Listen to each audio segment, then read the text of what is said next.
There we go. We are live. Hello and welcome to Moreness-Culture. Good morning, Syl. Good morning, Beena. Good morning, Beena.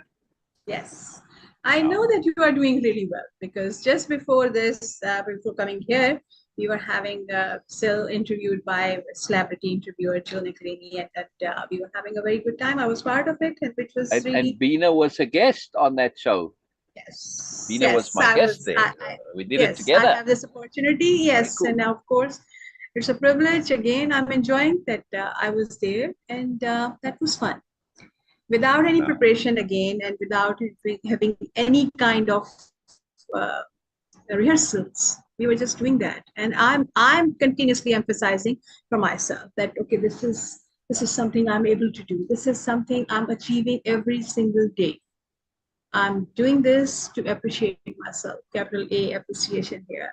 And also I am doing it and using it as a mechanism that if I can do it today, I can do it tomorrow, and I can do it again. Right. So and I'm not just talking, but doing also. Yes. Yes. Yes. So if I can do it today, I can do it tomorrow. I can do it in every aspect of my life. And this is what we are keen to, and we are focused on, to be able to be ourselves in every situation without having any need of preparation and trying to put on something. Every self-conception needs to be your own. This is what I am learning from Way-Of-Impeccability, and so I'm so thankful for that. Anyway, whoever is going to join us live here, and of course in the group and on YouTube, Christopher Abbott, I hope, and Joseph and Norma and Cher, and whoever, of course, Instagram, we always have new people there. Please, if you are watching us live, please do click like and subscribe to this channel, because by doing so, you're going to train your online algorithm that this tiny channel is providing some value, and I want to have this value more and more in my life. And today we are going to doing the capital R reading, because this is what we are busy in since last many weeks, that we are busy in doing the capital R reading of Carlos Castaneda's books about Don Juan. And with the very specific intent that we are going to connect with Don Juan. We are going to meet him, we are going to understand him, and we are going to understand his intent in the bigger picture. This is what we are doing, and I'm just loving this. So many things there, so many reasons to pay attention to Don Juan's understanding and his sharing. Yes, and this is what we are going to do. So, Syl, are you ready to start sharing? I am almost ready. I want to make a quick comment while I finish on what you were saying about our ability to spontaneously be appropriate. Yes. Yeah. Which means we're not just like we're practicing by coming on when we do our lives, the open, as we like to call it, or we go on somebody else's show, like today, you know, this is PBN Network. It's a big deal. They're the second biggest podcasters out there. And, you know, Jill Nicolini, she's interviewed lots of celebrities like, you know, Hollywood and Oscars and stuff like that, right? All this kind of stuff. So it's not a Mickey Mouse thing, in other words, that we're doing, right? This is a serious platform. Oh, yes, it is. Right. Now, but it doesn't matter to us. We're not going to, oh, I'm going to be on the show and I have to practice and rehearse. And a lot of people do, and they go and it's all scripted, and they read off the teleprompter, you know, that they just put on their own TV, you know, while they're doing. No, we just go. And we had a wonderful show. It was very natural. Why? Because we have practiced and are able, and through Way-of-Impeccability, we are able to be real. Right, Beena? Yes, yes. But the only preparation we always have, and every practitioner of Way-of-Impeccability will always have, is having clarity of intent. Exactly. And when you know what you're doing, it's very simple. Our clarity of intent. What are we doing? We're sharing Moreness-Culture. Does it matter what part of it? No. We are always, our intent is always to be appropriate. This is like trained in us over and over and over again. So like whenever we're doing something, Well, what is the appropriate? It's a duh what the appropriateness is. You don't have to sit and figure it out. I'm on a show. Duh. It's many things that are appropriate. Any one of them will serve the bill, right? And of course, when appropriateness in the back of your mind, you know, well, last week we talked about this, previous week we talked about that. I want to do it again. Okay, so something new. You see what I mean? You don't have to calculate appropriateness. It just comes. It's just a duh, right? This is an incredible ability, the ability to do without needing to think. Now, I don't mean it's mindless. I mean that the thinking happens so fast, so quickly, so fast. See, I said fast American there. Getting Americanized. Yeah, I grew up, it was fast. Beena says fast also, right? Yes. Yeah, just for consistency, you know, I can't do it halfway and then some not some, so I got to be consistent anyway. Otherwise, it's a mess anyway. It is fast. Not that it matters, yes, but the ability to do things without thinking. It's not truly without thinking. The thinking just happens so quickly that we don't notice it necessarily. Like our ability to assess what is appropriate. I don't have to put the words together in a laborious string. Oh, this and then that. It happens immediately. It's innately, and afterwards, I will be able to go back and basically do a replay in slow motion, right, Beena? And then say, okay, yes, you know, and then you can see how you figured it out, but quickly. This is what intuition actually is, as far as I am concerned. Intuition is a thought chain that happens compressed into a moment.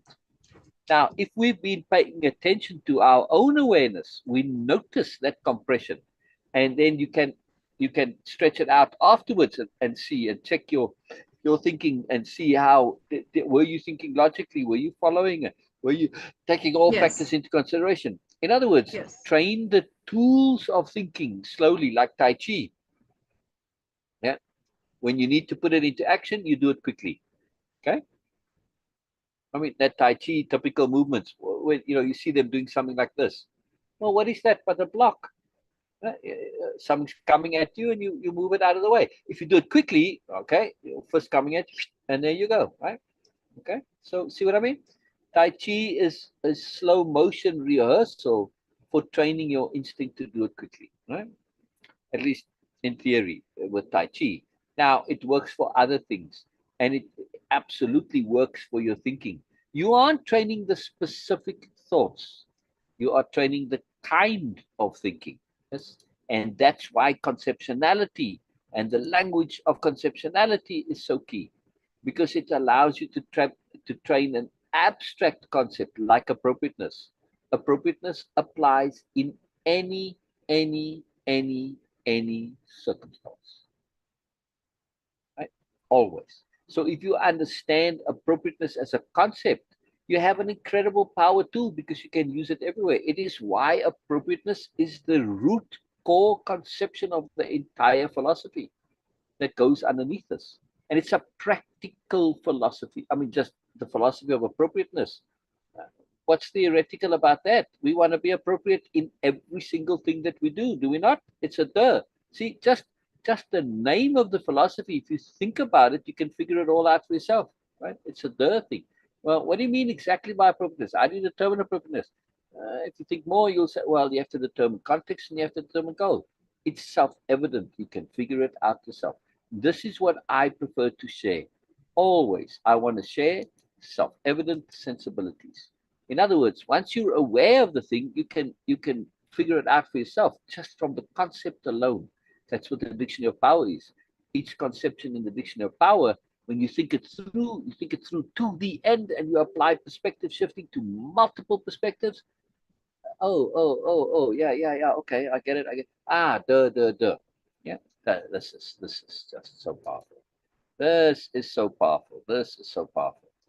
It's magical. It's magical. Facebook is being difficult. Sorry, this content is not available. No, it is Facebook. It is. It is. There. See, there it comes. So I have to refresh.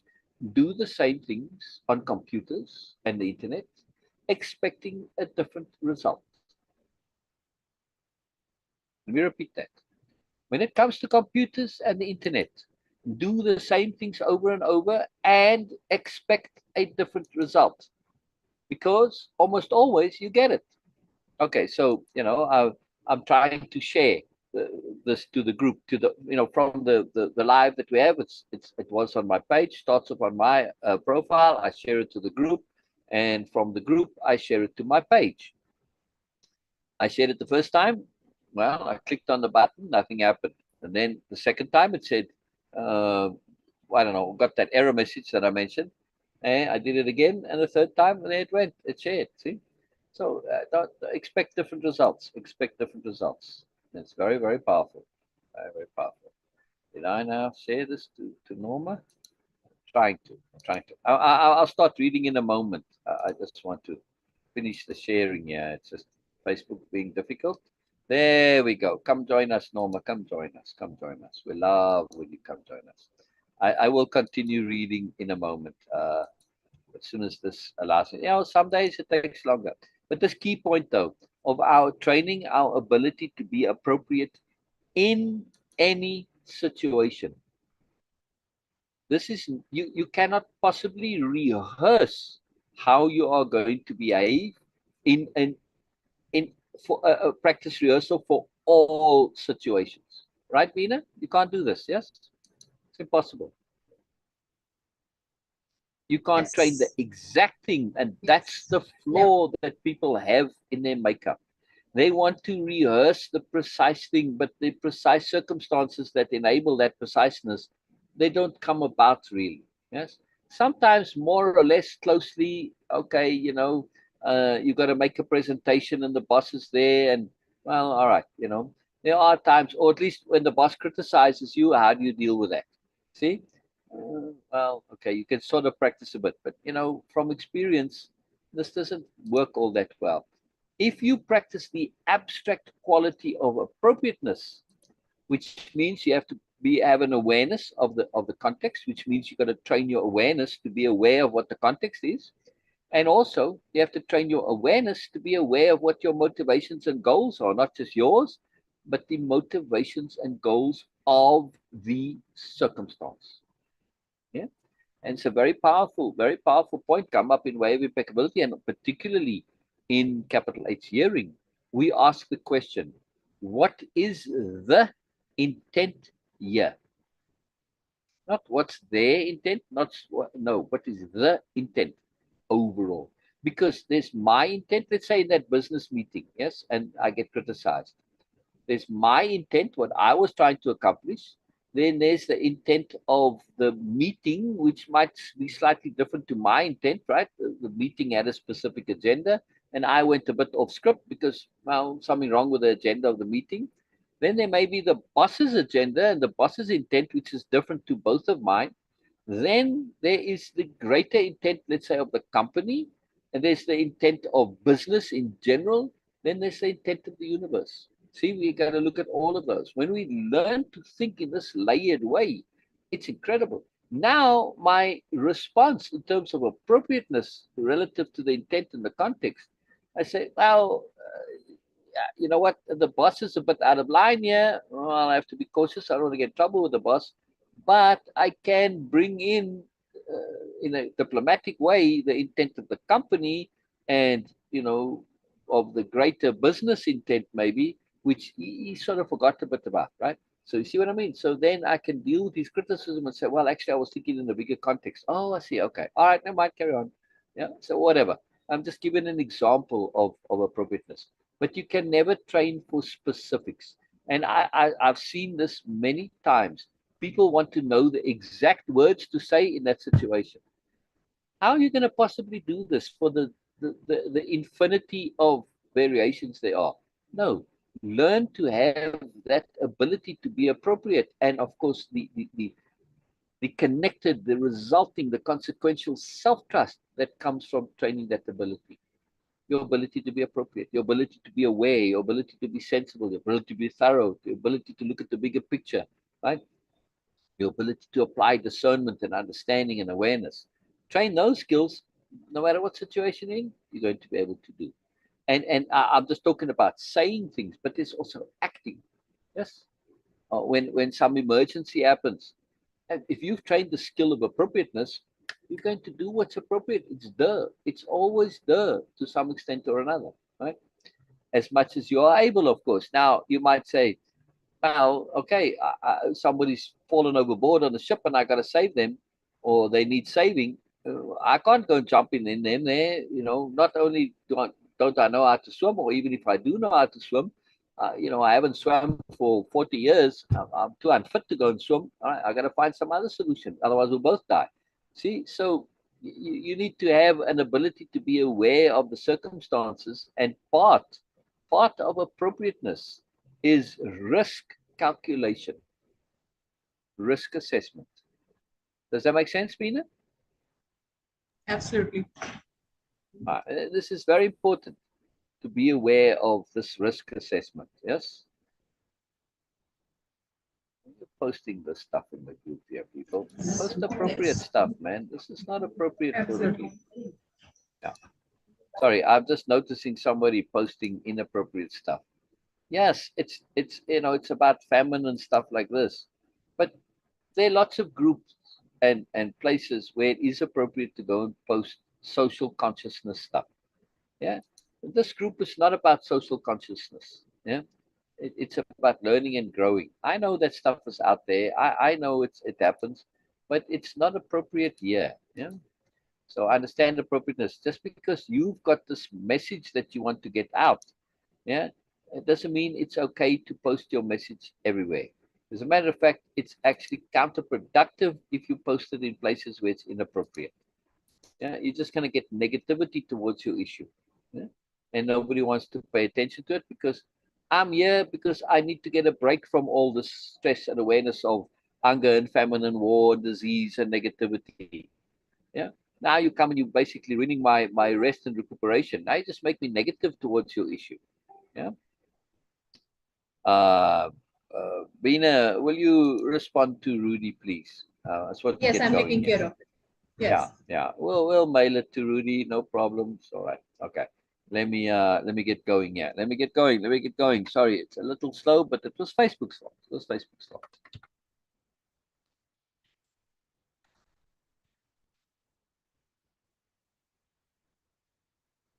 And patience as well.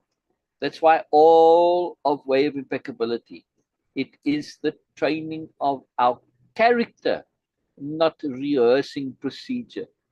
With rehearsing of procedure, you're never going to be able to cover everything. Yes. And when you look at this from an actual practical application point of view, yeah, you see when companies are trying to, or governments, when they try to write rule books to cover every eventuality, those rule books become so thick, so big, so unwieldy, like the tax code. They're trying to cover every possibility, right?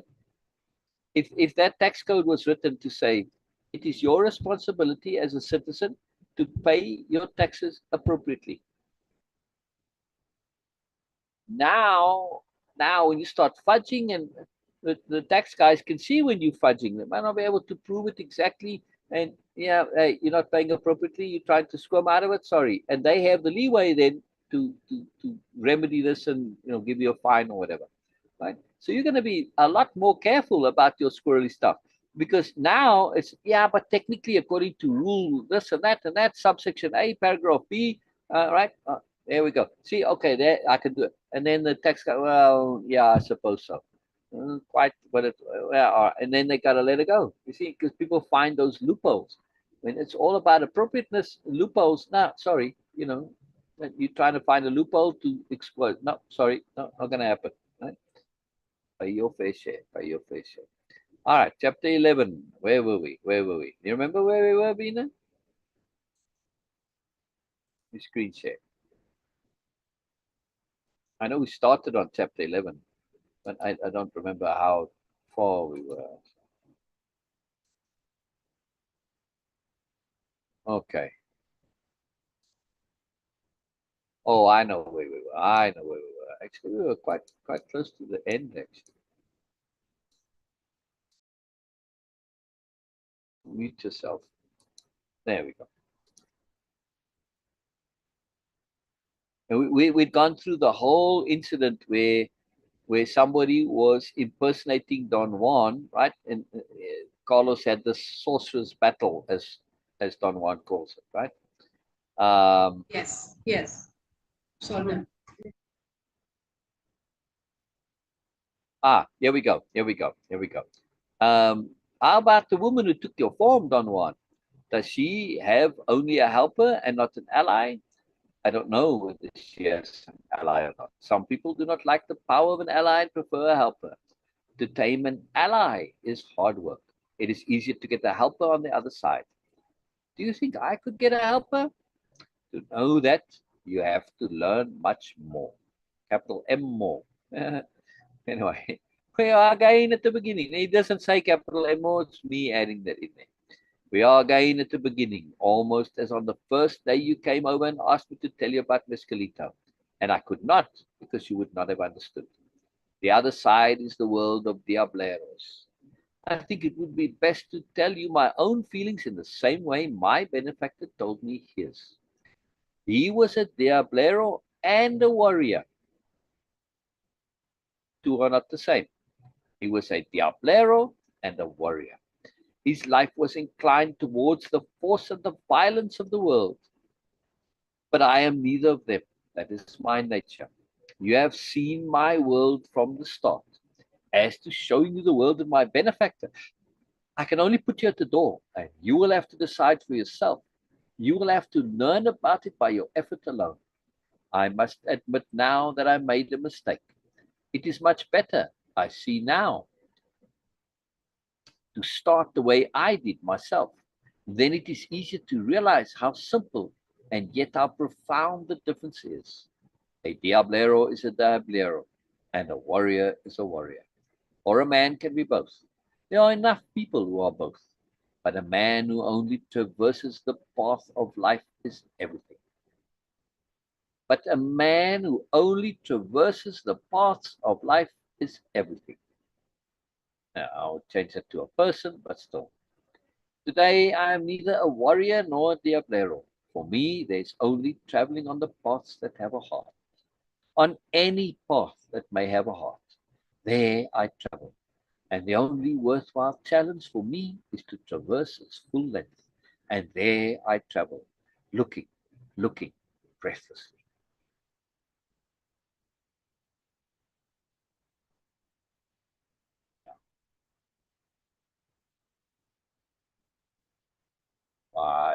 This is a quote that really grabbed me. When I first read this, the very first time, I've read these books many, many times, all of them, right? But the very first time, this point of traveling and looking breathlessly, that really grabbed me. Is that not what you and I do every single day, Beena? Yes. It's what we do. Yes. It's what we do. It's the most incredible thing. It doesn't matter what we're doing. It doesn't matter what we're doing. Please elaborate, Beena, while I share this to the quote file. You know, because I'm not sharing the whole screen, you don't see me sharing it to the quote file. But it's a very powerful quote. It is a very, very, very powerful quote. Yeah. Yes. Book 1, page 83. Yes. But as you were mentioning before also. Yes. Oh, I just wanted to say, this is exactly the point that I was talking about before, the ability to be appropriate. It is appropriate, not a specific path, but to travel a path with joy, with moreness, with openness, with exaltation, with learning, with discernment, and with appropriate caution. Right? All of that goes into appropriateness. Yeah. You are taking care of safety and security. You are taking care of joy. You are taking care of learning and growing. All the things that go into appropriateness. Yeah. It doesn't matter what path you travel. No, not at all. No. When you live in attunement, you know that you are going to be on a path that is always right. Any path that attunement puts in front of you is a path with heart. It is attunement that is the heart, not the path. The fact that it is in attunement, coming from attunement, and you are in attunement, that is capital H, heart. That's moreness. That's moreness. That's why that concept moreness is so incredibly potent and powerful. Yep.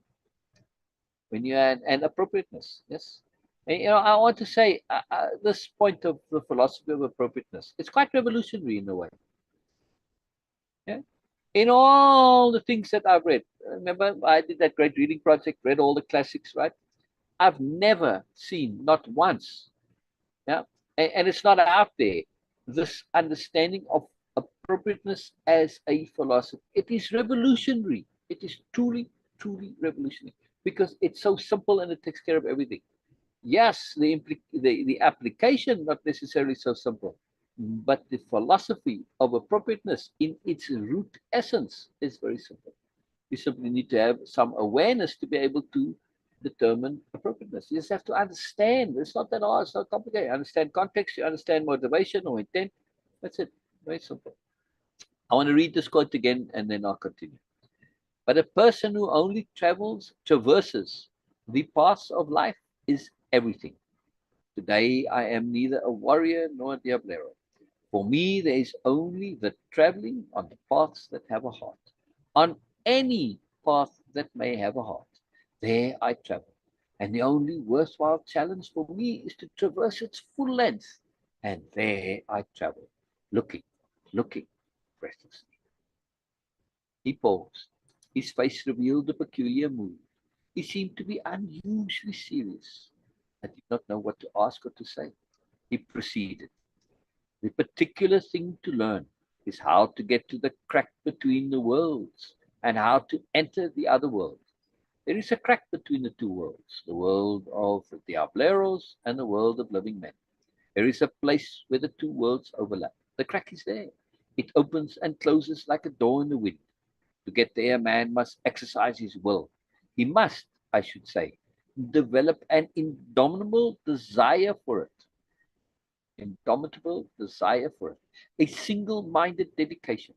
But he must do it without the help of any power or any man. The man by himself must ponder and wish up to a moment in which his body is ready to undergo the journey. That moment is announced by prolonged shaking of the limbs and violent vomiting. The man usually cannot sleep or eat and wanes away. When the convulsions do not stop, the man is ready to go, and the crack between the worlds appears right in front of his eyes, like a monumental door, a crack that goes up and down.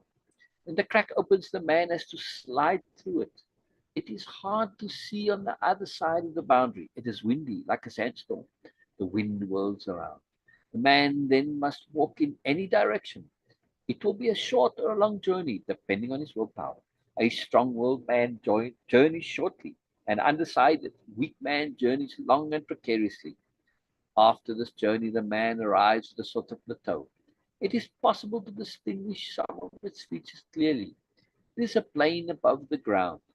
It is possible to recognize it by the wind, which there becomes even more violent, whipping, roaring all around. On top of that plateau is the entrance to that other world, and there stands a skin that separates the two worlds. Dead men go through it without a noise, but we have to break it with an outcry. The wind gathers strength. The same unruly wind that blows on the plateau. When the wind has gathered enough force, the man has to yell and the wind will push him through. Here his will has to be inflexible too, so that he can fight the wind. All he needs is a gentle shout. He does not need to be blown to the ends of the other world. Once on the other side, the man will have to wander around.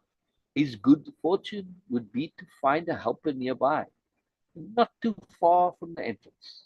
The man has to ask him for help. In his own words, he has to ask the helper to teach him and make him a diablero. When the helper agrees, he kills the man on the spot.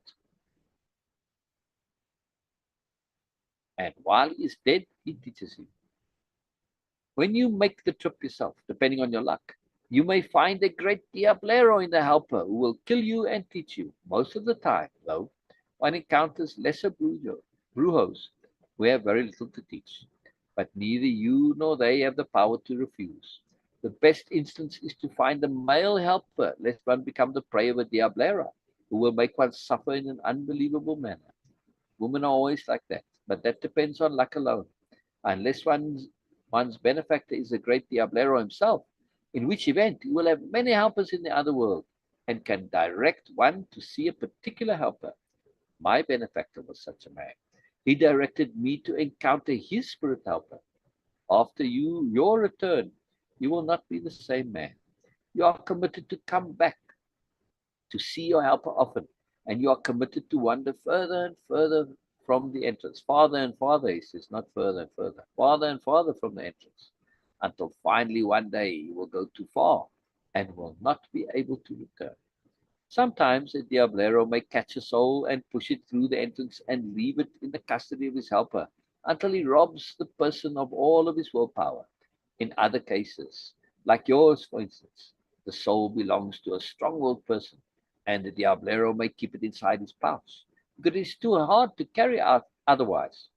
In such instances, as in yours, a fight may resolve the problem, a fight in which the Diablero either wins all or loses all. This time she lost the combat and had to release your soul. Had she won, she would have taken it to her helper for keeps. But how did I win? You did not move from your spot. Had you moved 1 inch away, you would have been demolished. She chose the moment I was away as the best time to strike, and she did it well. She failed because she did not count on your own nature, which is violent, and also because she did not budge from the spot on which you are invincible. How would she have killed me if I had moved? She would have hit you like a thunderbolt. But above all, she would have kept your soul, and you would have wasted away. What's going to happen now, Don Juan? Nothing. You won your soul back. It was a good battle. You learned many things last night. Afterwards, he began to look for the stone I had hurled. All right, let me stop there real quick here. If we look at this, let's apply the language of conceptionality to all that Don Juan has shared. This whole entire long sharing about the world of the Diableros, the world on the other side, how you get there, crossing that plane, etc. Look at the abstract elements. One was intent. Everything here revolved around intent. Clarity of intent and the force of your intent, right? He said you have to have a deep desire for this. Yeah. That was the key element here. And when we see these elements involved, that you have to do this by yourself, all of it goes to saying, much like anything else, that when you want stuff, particularly power, you cannot do it because of somebody else. It has to be your own innate desire. Because, think of it from the universe's point of view, it sets up this gateway, this barrier to entry. Why? Because you are asking for something that is very, very dangerous and is quite capable of completely compromising you as a person. Okay? If you want to undertake such risk, you have to do this freely of your own will. That's why you can't really be helped to do this. You have to do it for yourself. If you're going to choose to do this and stuff happens that you don't like, well, you can't say, well, you know, this happened and blame. No, only yourself you can blame. Right? It's a very key element in how the universe works. Very important to understand. Furthermore, you get the feeling here, at least Don Juan hasn't said it specifically. He's about to, I think, or sometime later he says it. But this world, well, he did quite say he's not like his benefactor. That's this world of Diableros. His benefactor was quite a wild guy, you know, given to violence and stuff. And that world suited him, but it doesn't suit Don Juan, right? So yes, even though he is aware of it, he can go there. It's not something that he bothers with because it's limited. It's kind of pointless, right? I mean, it's this whole world of the Diableros. If we look at intent and we look at an understanding that the world we live in is essentially a description, yeah, that world is a world that has come about from the intent of those that are absolutely immersed and bent on power and domination and hierarchy. It is a superiority paradigm world in which you have access to magical powers or helpers or whatever, right? It's just a world created from that messed up psychology, which is why you can get into trouble. right? If you're unlucky, you can end up, as your soul being taken and being a slave and God knows what, all sorts of horrible stuff. Yeah. Who wants that kind of risk? Only mad people who are interested in this foolish idiocy of that kind of hierarchical power. It's a pointless thing. And luckily, it is difficult to get there, and not all do. And well, when you're in there, now you're in that world and you're part of those people. Well, good riddance. Yeah, good riddance to them. Yeah, it's a foolishness. So Don Juan shares it with Carlos because it's part of his lineage. But I'll tell you this much: the lineage changes over time, and if that lineage is still continuing, at some point, one of the novels who's what you call once you sort of kind of graduate, I guess. I don't know, not graduate, but well, you're a novel when you start. Never mind, that's a long thing. Anyway, one of the teachers to the benefactors. That's what I'm looking for. One of the benefactors is going to tell the apprentice, "Look, I'm changing things. I'm not going to share this stuff with you because it's pointless." And it's there, I'll talk about it, but at some point they'll just continue. It will not be a part of the lineage anymore. Right?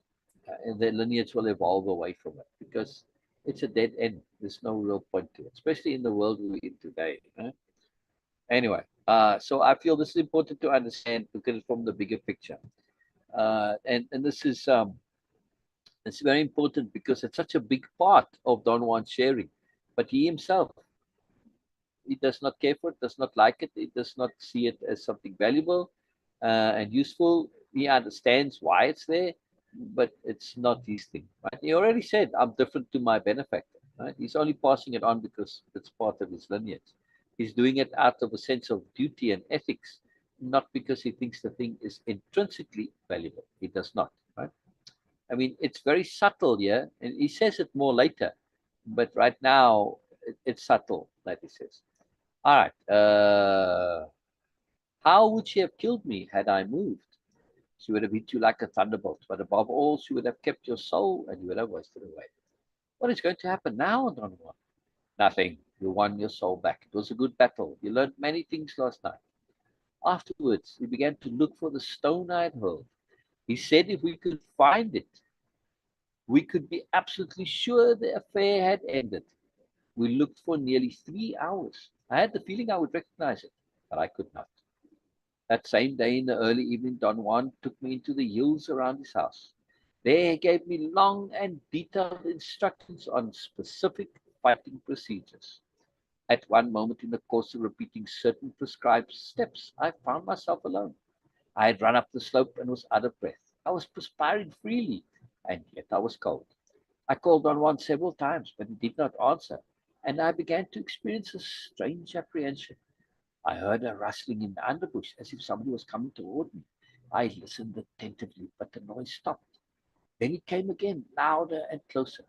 At that moment, it occurred to me that the events of the preceding night were going to be repeated. In a matter of 5 seconds, my fear grew out of all proportion. The rustle in the underbrush drew closer, and my strength waned. I wanted to scream or weep, run away or faint. My knees sagged. I fell to the ground, whining. I could not even close my eyes. After that, I remember only that Don Juan made a fire and rubbed the contracted muscles of my arms and legs. I remained in a state of profound distress for several hours. Afterwards, Don Juan explained my disproportionate reaction as a common occurrence. He said I could not figure out logically what had caused my panic, and he replied that it was not the fear of dying, but rather the fear of losing my soul, a fear common among men who did not have unbending intent. The first time this power conception is mentioned by Don Juan.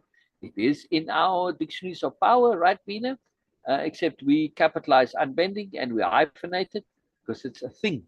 Yes, there's a reason why I hyphenate and put it's unbending and intent is capitalized and the hyphen. Yes. Unbending intent as two words is different to when you put it together as a singular conception. When it is a singular conception, it becomes a thing, or not becomes, it implies, right, that way of writing it. It implies that's a thing that exists. unbending intent as a conception is different to the particularness of your particular unbending intent, right? Unbending intent, that's why it has to be hyphenated. It's a thing. And we want to have it as a concept. We want to understand this as a concept. So when you're reading this and you see to have unbending intent, you say, oh, this is a thing, this is a quality, this is a way of being, this is a skill, an ability, an attitude, a mindset, etc., etc. See? So it's very important that capitalization and the hyphenating of such compound terms. And that's what makes them in the dictionary of power. Automatically they become that because you are putting it in as that, not as the specific instance for this particular instance, but the overall abstract understanding and awareness. It's very powerful, right? Among men who do not have unbending intent. Now, I don't want to put in the thing about the fear of losing the soul in my quote book, right? So I'm just going to put in who do not have unbending intent. That's it. That's all I put in my quote file, because it's just the point of the quote, right, Beena? Yes. Makes sense, right? Absolutely. It's unbending intent, you know. Exactly. And I'll just put it there. In other words, in other words, unbending so we know. intent. Exactly. That's really all that's necessary. Yeah. And it's such a powerful conception, this, right? And Don Juan is going to mention it many times, as we're going to see. It is absolutely crucial. And the reason why it is, as I've explained many times with my famous analogy of pushing the car, right? You know, car that's engine isn't working, you put it in neutral, you try to push it. When you start, you have to overcome the inertia. It takes a lot of effort. But then to maintain the momentum, you have to keep that pressure, right? And it has to be unbending. The moment you stop, I mean, literally, if you've done this with a heavy car, right? And you on your own, or maybe one other person, you just pause for a moment. The car stops pretty much right away. Right? Now, the effort to maintain the momentum is much less than it took to get started. But nonetheless, that has to be unbending that pressure, the pushing. You can't stop even for a second. The car stops very, very quickly. It is the same with intent. Yeah? That's why you have to have unbending intent. You need to keep it going. You need to keep it going. It's very, very, very crucial, right? Otherwise, you're going to start all over again. Yeah? Very important. I mean, you could think of it if you're pushing it up a very slight incline. You stop and the car roll back to the bottom again. Yeah, start all over again. And you end up with the Sisyphean experience. Not fun. Look up Sisyphean if you don't know what I mean, and you will get the idea. A fear common among men who do not have unbending intent. And again, too, for my personal preference and understanding emphasis, when I read this and I see capital U and capital I with a dash, it's emphasized. My brain says, ooh, this is important. It's a very subtle cueing, but our brain is kind of foolish that way. And it gets emphasized. Every time it sees that, it gets emphasized. From an instructional point of view, it has extra value. May not be grammatically and stylistically appropriate according to, you know, the rules of grammar and all that. I don't care about that. I want effectiveness. I want value and usefulness. So the way we do this, and you'll see it in all my writing, and of course it's in Way-Of-Impeccability and all the other programs. And it is one of the tasks of the participant to do so when they write out their takeaways and their repeat backs and sharing the experiences and making their dictionary of power. And if they're going to make posts and stuff, it is highly encouraged that you practice this discipline of capitalization and hyphenation, right? As appropriate. It's a discipline. It is a discipline, but that discipline is leading to emphasis, and the emphasis changes you. So it's not just for the hell of it. It's not just to practice being disciplined. That's a side benefit. The value is immense. The value is immense, right? You're building your vocabulary of power. It's very powerful. That experience was the last of Don Juan's teachings. Ever since that time, I have refrained from seeking his lessons. And although Don Juan had not changed his benefactor's attitude towards me, I do believe that I have succumbed to the first enemy of a man of knowledge. All right. And I'm going to leave it here today because this is like, I don't know, kind of 2/3 of the first book, something like that.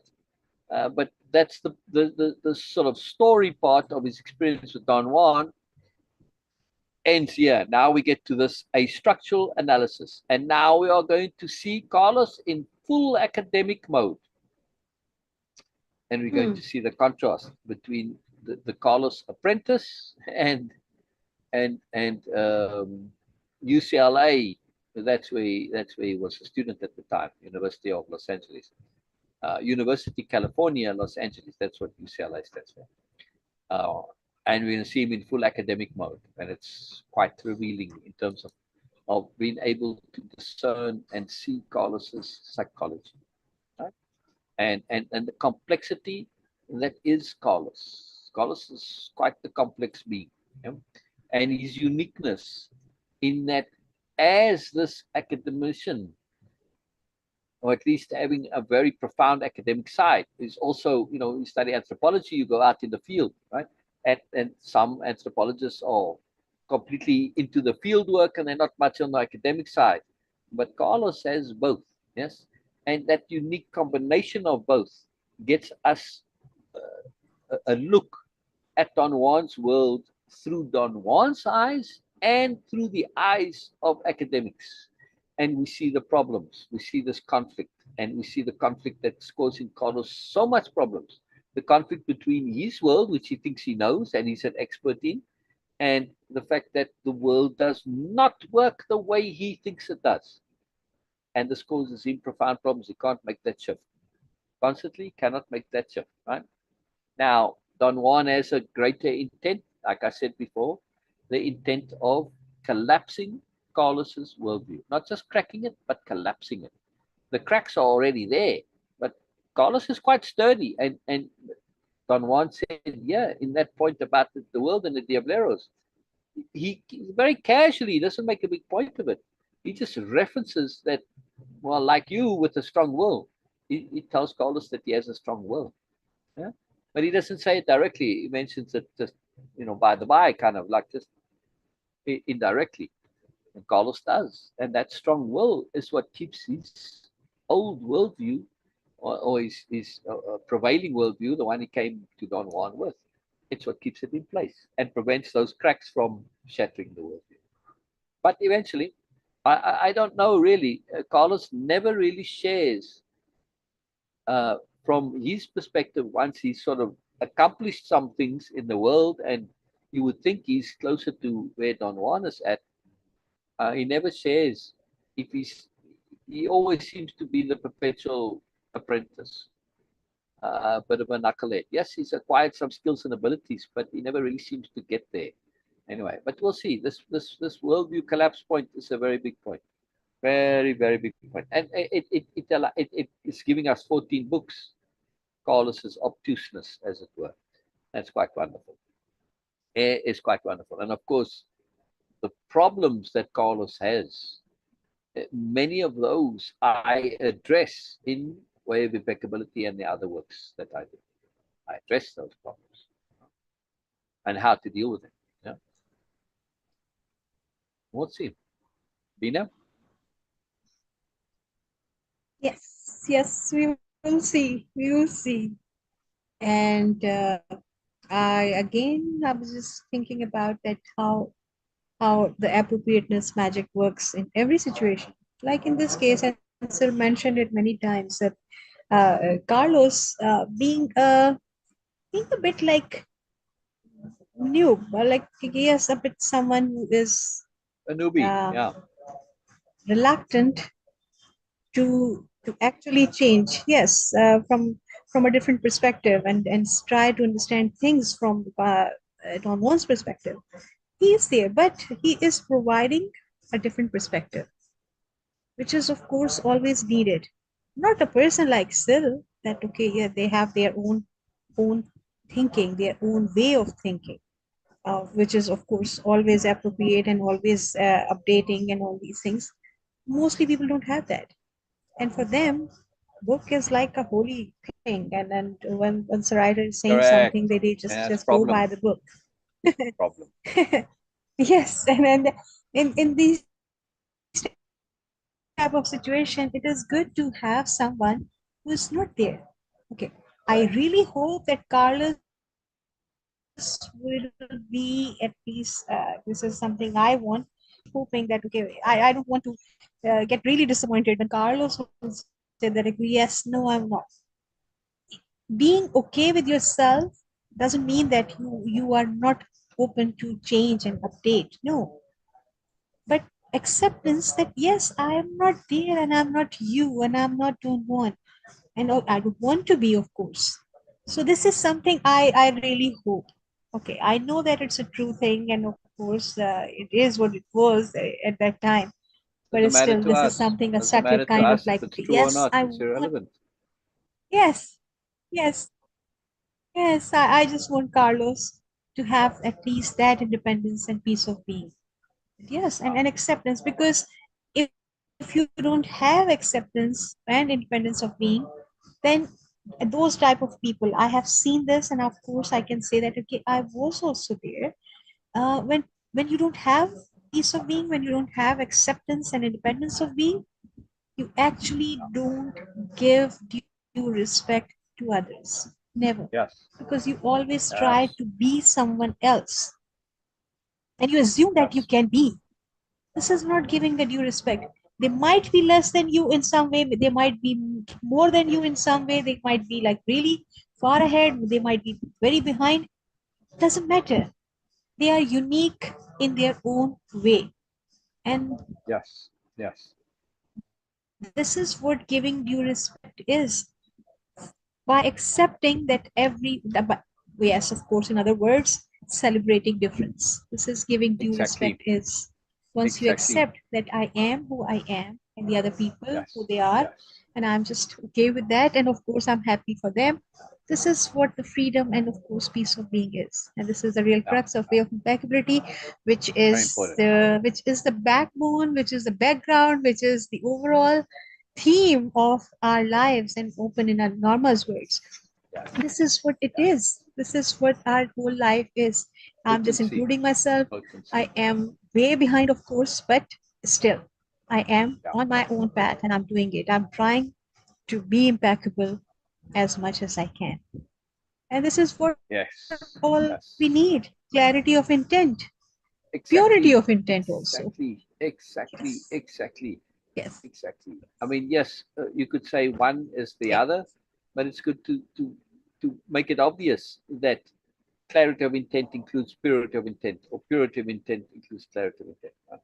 I wanted to say hello to Casey Parsons, who joined us on IG. Hello, Casey. Wonderful to have you here. And then there's a couple comments by Joseph. A little earlier, Joseph, I didn't see your comments because I was busy reading, so I didn't see them. But they, when we were talking about the path with heart, Joseph says, plan and then let go. Speak from the heart. Not just speak, but act from the heart. Not just act from the heart, but intend from the heart. When your Yes. character is sorted, this is what Way-of Impeccability is all about. It is sorting your character. And now you are acting from what is real and true and important to you. You don't have sub intents. Oh, I've got to be important. Oh, I've got to be better than everybody else. Or none of the stuff, right? So you've gotten rid of short-term oxymoronic intents, which are self-contradictory, self-invalidating. When you think them through, they implode. They square circle intents, right? All sorts of stuff, right? It can't be. So when you have that sorted, it's not very, very difficult to know that, hey, you know what? That's what I was talking about the other day. I have a deep intent to goodness, an intent to moreness, an intent to awareness. Oh, life is easy after that. You know where you're at, you know what you're doing. Life is very easy. Everything's just fine. What am I doing? I'm learning and growing. What am I doing? I'm enhancing and developing my awareness. What am I doing? I'm taking care of the issue of my death. Life is very simple after that. Right? Very, very simple. Very, very simple. And then Joseph goes on to say a little later on, planning is your strategy. Speaking from the heart is equivalent with following your path with the heart. Whatever you say in this state is appropriate. Exactly. When you are attuned to your own intent to goodness, again, a compound term, hyphenated, capitalized. intent to goodness. When we trust our intent to goodness 100%, absolutely, totally, and act from that as our root motivation, does it matter if we don't always get it exactly right? No, it doesn't, because intent makes allowance for our state of ignorance, which we are always in. Yeah? Intent will, because when it's an intent, you are also including the universe or your deeper self, your higher self, whatever. Right? Universe, again, catch-all term. When you are applying an intent, it by just intent itself, you are connecting to greater intent. Doesn't matter what you call that, it's an intent. Yes. When you understand, like for instance, we spoke about this with Beena. One difference between the Quran or Islam and Christianity and Judaism and other religions, Hinduism, etc., right, is that the deity is not personified. Allah is not a he. In many translations, it defaults to he, but in the Quran, never, ever, not once. Allah is always Allah. And when I said to Beena, as Beena explained, and sharing this, and I had understood this before that to some degree, but when she was going through it, I said, another way, in other words, from what you're sharing with me, because Beena is quite a profound scholar of the Quran and Islam, right? She really knows it really well. I said, in other words, we could say Allah is intent. It was like a light bulb went off for Beena, not in terms of a new understanding, but in terms of having the appropriate phraseology, the appropriate conception for Allah. Allah is intent. Yes. It was like just so wonderful. It is implied and said in a way, but not in that exact wording. And that exact wording is the way to understand Allah. Allah is intent. Right? And it's marvelous because it is really a profound upgrade from the traditional religions, all of the ones which are older than Islam. Islam is a very modern religion compared to all the others, right? So this is a very big deal. So when we understand your deity, the universe, when you understand it as intent, it doesn't matter what word you use, they all come back to the same thing. This intent. And this is key. So our intent, personal intent, is connected to intent itself, the bigger picture, greater intent, right? It's like I have breath in my lungs, and while the air is in my lungs, it's my breath, yes? But when it goes out, and before I take it in, it is part of the air of the world, the breath of the world, you could say, yeah? See?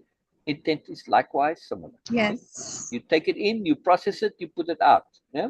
You add your flavor to it, but it intermingles and it connects, right? It is involved. So it's very important to understand this, right?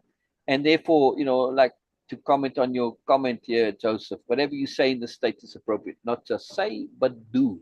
Because when your intent is 100%, your intent is impeccable, when you have clarity of intent, when your intent is good and you trust your intent to goodness, that trust leads to having an unbending intent, which is your intent to goodness.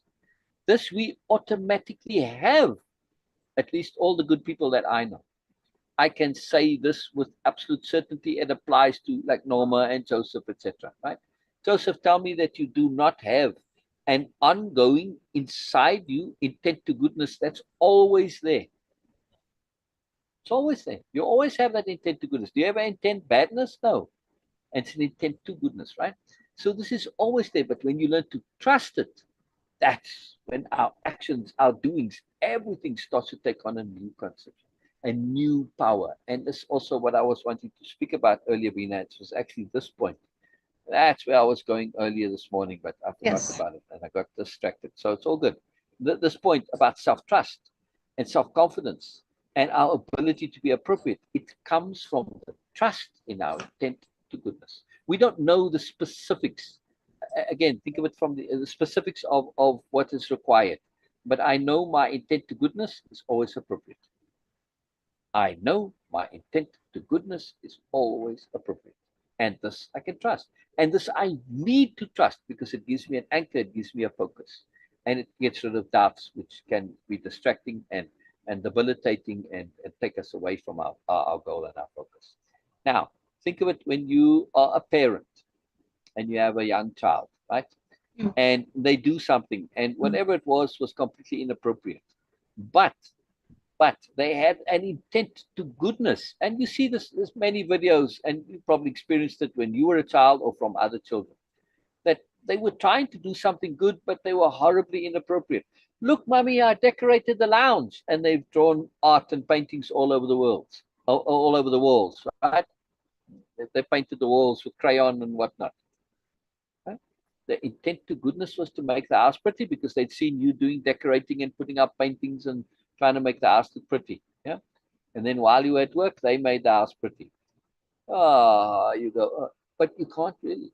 The only thing you can do is honor the intent. Yes. The child didn't know that, well, it's kind of inappropriate. They have to learn, right? You cannot, and of course, a lot of times people do scold the children or even give them hidings for doing something like that. And it's the most terribly devastating thing you can do. The child was acting from limited appropriateness. Yeah. And the universe is not like parents. The universe is going to understand this and make your thing work out in some way. It's quite incredible, right? When you've been impeccable in the application of your intent to goodness, the universe makes it work out.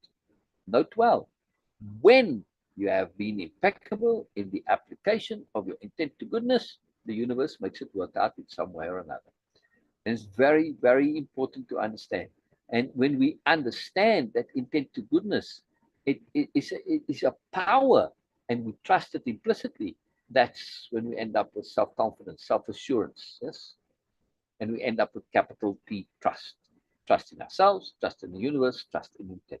Yeah? Incredibly, incredibly, incredibly powerful. Yeah? And it enables us to be appropriate, right? That trust. Right, Beena? Yes. I don't trust my knowledge. I don't trust my experience. Nope. I don't trust my ideas. I don't trust my assumptions. I don't trust my expectations. I don't trust any of that. I do trust my intent to goodness. Interesting. Exactly. Exactly. And this is what we were discussing before, that this is the only preparation any way of impeccability practitioner would ever have, that clarity of intent, having clear and pure intent. This is that what I am going to share, this what I'm going to do, what I'm doing. And of course, this is the most profound thing you can ever actually do in any situation. If anyone would be like, okay, saying something, sharing something, and trusting their knowledge, their information, their experience, their memory, then I would not be here. Okay, I can say that because Exactly. in comparison, I have actually very limited knowledge right now. Okay, because Syl is here, so I can say, in comparison, of course, I have very limited knowledge. I have very limited experience, very limited actually. And I have very limited, of course, uh, memory and awareness also. I cannot compare myself. And I'm not saying it out of humility or anything. No, this is the fact. And I'm just stating fact here that, okay, I do have. In comparison, if I have to like really compare these two things as an individual, that, okay, yes, there she is, Beena, and okay, here Syl, and Syl has these credentials behind him, and of course what she has. So there is no comparison. So I would not be here. And of course, as Syl always say, in comparison to the universe information and of course experience and knowledge, no, we don't have. But still what we do have, okay, yes, okay, I'm counting myself in. What we do have is clarity of intent and trust in our intent to goodness. And of course, being very scrupulous and thorough about that whatever we are sharing, is it coming out with the intent of any superiority nonsense, or it is coming with the goodness. That's the only criteria. This is the only credentials that really count. Exactly. at least in our understanding, this is what it counts. Anyway, thank you so much, Syl. Thank you so much for sharing and bearing this wonderful vest also, Absolute which is looking super very good. pleasure. And then you have Absolute super pleasure. I'll be coming back to this yes, topic. I'll be coming to this topic yes, of trusting our intent to goodness. Why? Because it yes, is a crucial topic, and it is one which, in this format of expression, is somewhat fresh for me, and I want to really lock it in. So you're seeing the process of learning, even though it's something I've known for a long time.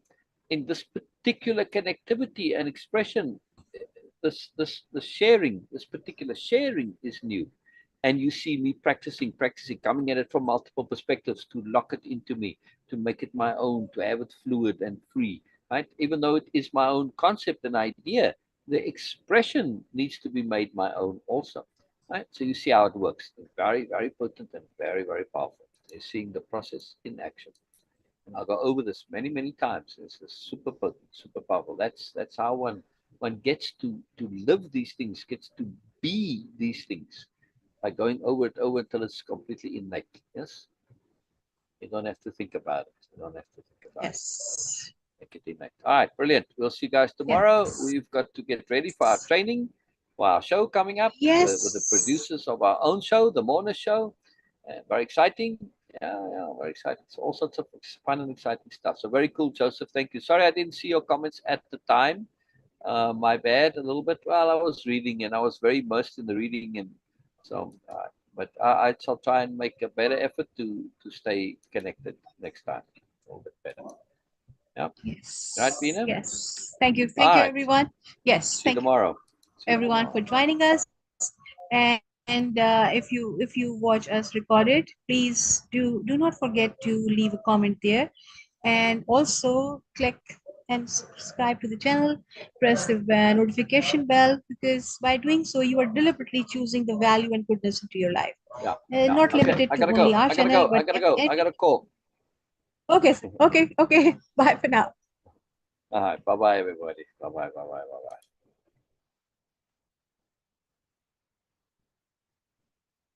Give me one moment, whoever you are. Just hang in there a second. I want to put you on my headset, and then I can hear you better. Otherwise, it's difficult to hear. And just take a moment. So hang in there, whoever you are. Just give me one more moment. All right. There we go. Hello. Who's that? Oh, hello, Peaches. Hello, Peaches. Yes, Tasava is coming. He's coming. He's coming. Oh, thank you. Thank you. Yes. Yeah. Yeah. No, he came and he didn't look at the notice on the door. He just said, "Oh, the office is closed." You know, he just saw the close sign. And he waited a bit. I said, "Well, maybe you're walking. You know, sometimes you guys go and take care of stuff and you'll be back soon." When he waited, he said, "No, nothing happening." And then I said, "Well, let me drive around and see if I can spot you anywhere." But by that time, he'd left already. So I saw the notice after that. But that's all good. It's all good. I hope the doctor's visit was a good one and everything was okay. Yeah, yeah. You said, I remember you saying, is she okay? Is she okay? Uh, oh, well, tell her that I send her as whatever good positivity and good energy that will maybe help. Yes, hopefully. Yes, yes. We try, yes, we try and we stack it on the side and all that. Yeah, yeah, yeah, yeah. We try, we try. All right, Peaches. All right, bye bye, bye bye. Brilliant, brilliant.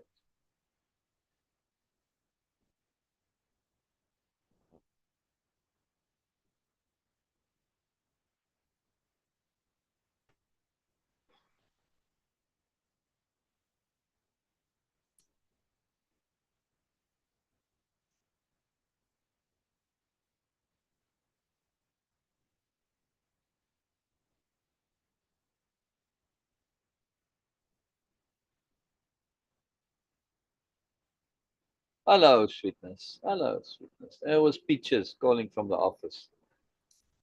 It's all good. Just their boxes. They said the office is open because I left a message yesterday. So, all good. All good. Brilliant, brilliant. So we got a little bit of time to just relax a little bit. Well, I suppose we could finish the tagging. You want to do that?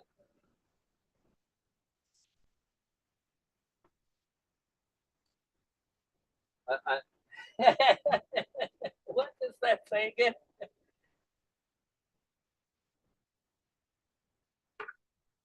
Oh, some bonus there that I didn't quite grab. But, I'm going to make another cup of coffee. My third one.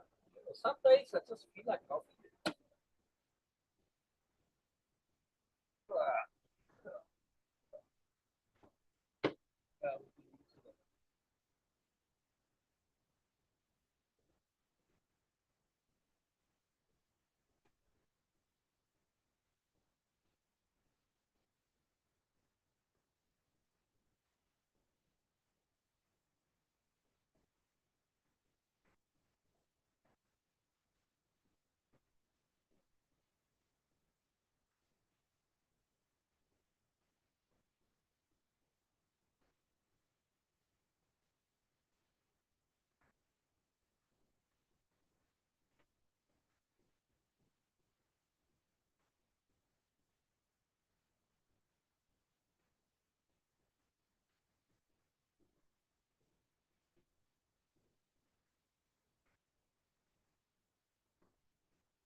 Yeah, you need a laptop selfie light, not a cell phone selfie light. The cell phone selfie light may be too weak, right? They are different. They are different.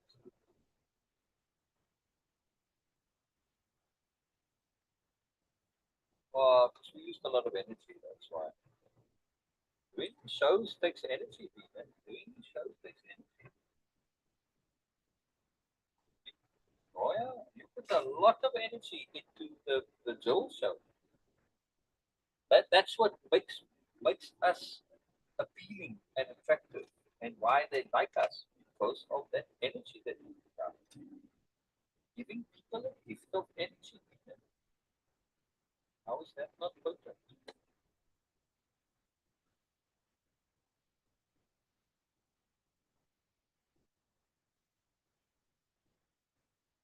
You understand what I mean? By just pushing energy. You know, I do it. You used to me. I do it as a matter of course. You notice when I'm a bit flat, and you say, "Are you okay? So you're flat." You notice the difference.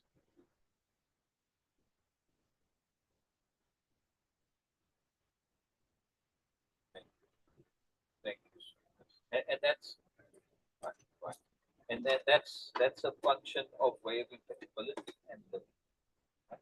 You're going to see it. Carlos is going to mention it in the next book, which we're coming close to now. So please, the next book is so wonderful and beautiful and magical and so much more. It's its own way of impeccability. You'll see. Uh, it's going to mention it specifically about Don Juan and Don.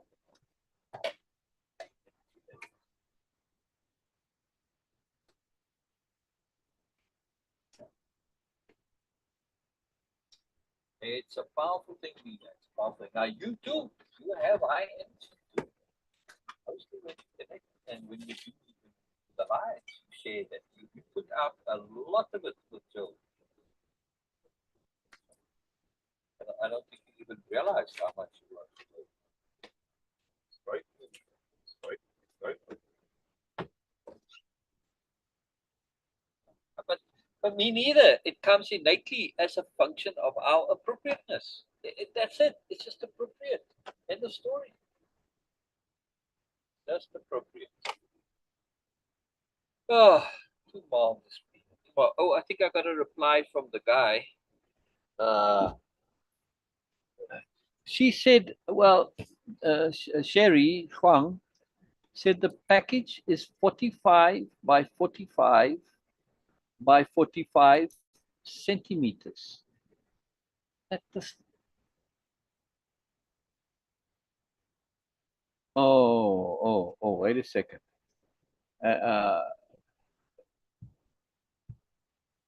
Oh, no, this makes more sense. It's 45 by 45 by 45 centimeters, which is, that's about 20 inches. Yeah. 20 by 20 by 20 times 6. And the total weight of the packing is 100 kg, 220 pounds. So it's 220 divided by 6 is each individual one. So it's 36.7, 37 pounds. Each one. So that's quite now it changes the shipping, you see. Right? You know, I mean, I'll get a quote on the shipping with a guy now. I think he made a comment there. So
that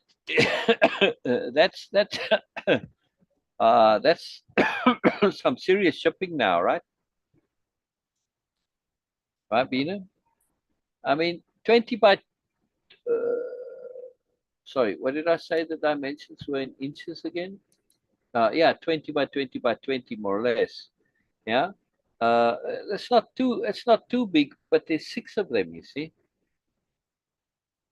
And they're quite heavy-ish, right? What did I say? 37 pounds, yeah? Each. Yeah. Yeah.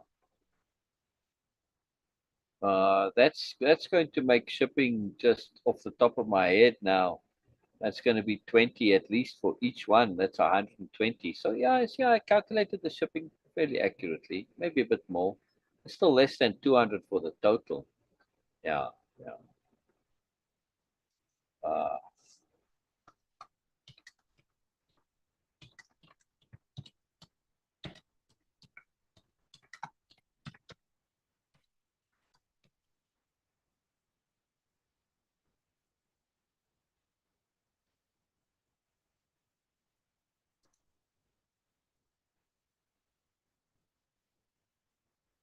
Okay, she says the weight is correct, 100. Yeah. Oh no, I said, yeah.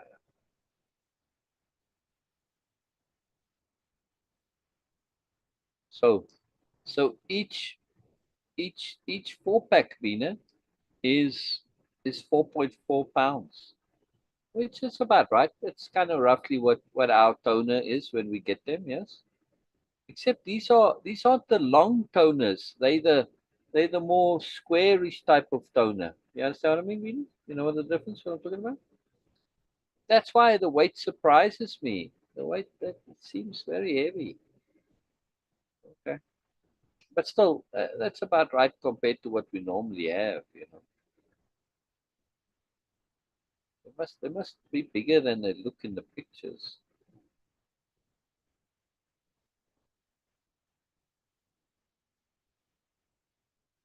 So let me download these pictures and I can share it with the guy.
Say,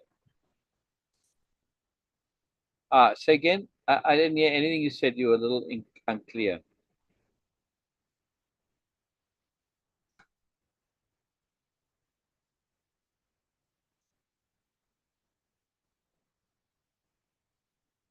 I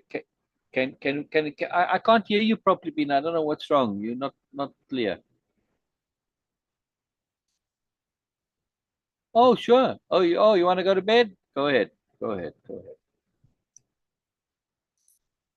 No problem. We do as appropriate. We do as appropriate. We do as appropriate. Yeah.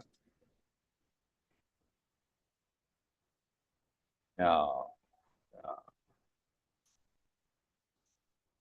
No problem, sweetheart. No problem.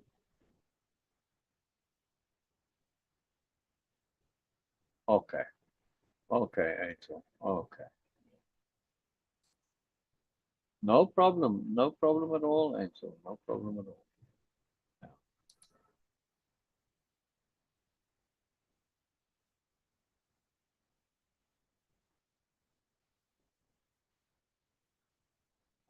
Yes, I will continue on that. As soon as I've done the shipping and everything, all the daily stuff. I haven't even looked at shopping yet. Uh,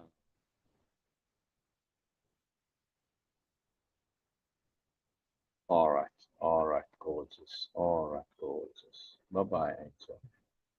Bye-bye, bye-bye, bye-bye, sweetheart. Sleep wonderfully, Beena. Sleep wonderfully, sweetness.